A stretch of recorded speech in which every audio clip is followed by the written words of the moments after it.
پانی واٹر پانی کے بارے میں آج ہم جانتے ہیں کہ پانی ہمارے لیے کتنا اہم ہے۔ پانی جانداروں کے لیے کتنی اہمیت رکھتا ہے، پانی ہمارے کو کہاں سے ملتا ہے اور اس پانی میں کیا کیا شامل ہوتا ہے۔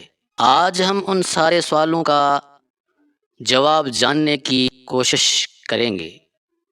زمین پر تمام حیات کے لیے پانی ایک اہم جز ہے۔ ہمارے جسم میں زیادہ تر پانی ہے۔ نوزائیدہ بچوں میں پانی 80% ہوتا ہے، بالغوں میں 70% پانی ہوتا ہے۔ پانی ہمارے جسم کے درجہ حرارت کو منظم رکھنے میں مدد کرتا ہے۔ پانی ہمارے دماغ اور ریڑھ کی ہڈی کے لیے اہم کام کرتا ہے۔ زمین کا 80% میٹھا پانی برف اور گلیشیئر میں بند ہے۔ باقی 20% زمینی پانی میں موجود ہے اور اس میں نمکیات شامل ہے۔ اوسطاً سمندری پانی کے 1 گیلن میں تقریباً 1 کپ نمک ہوتا ہے جو ہم اپنے کھانوں میں استعمال کرتے ہیں۔ پانی کی ایک بوند میں بہت کچھ ہوتا ہے۔ سمندر کے پانی کے ایک قطرے میں ممکنہ طور پر لاکھوں بیکٹیریا اور وائرس ہوتے ہیں۔ اس کے علاوہ اس میں مچھلی کے انڈے، کیکڑے اور چھوٹے چھوٹے کیڑے بھی ہو سکتے ہیں۔ برف پانی میں ہمیشہ تیرتی رہتی ہے۔ عام طور پر جب ٹھوس چیزیں بنتی ہیں تو ایٹم ایک دوسرے کے قریب آ کر کچھ گھنے بنتے ہیں، لیکن ٹھوس پانی یا برف کم گھنے ہوتے ہیں۔ جب پانی جم جاتا ہے تو پانی کے مالیکیول ہلکے بنتے ہیں۔ وہ تمام جگہ برف کو کم گھنے بناتے ہیں۔ وہی وجہ ہے کہ برف تیرتی رہتی ہے۔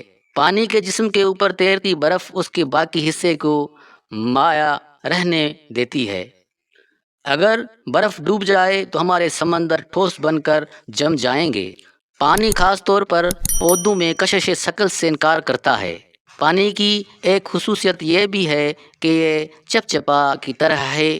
پانی خود کو اور دوسری چیزوں پر قائم رہنا پسند کرتا ہے۔ تمام مائعات ایسا نہیں کرتی۔ یہ چپچپا پودوں کے جڑوں سے پتوں تک پانی حاصل کرنے میں مدد کرتا ہے۔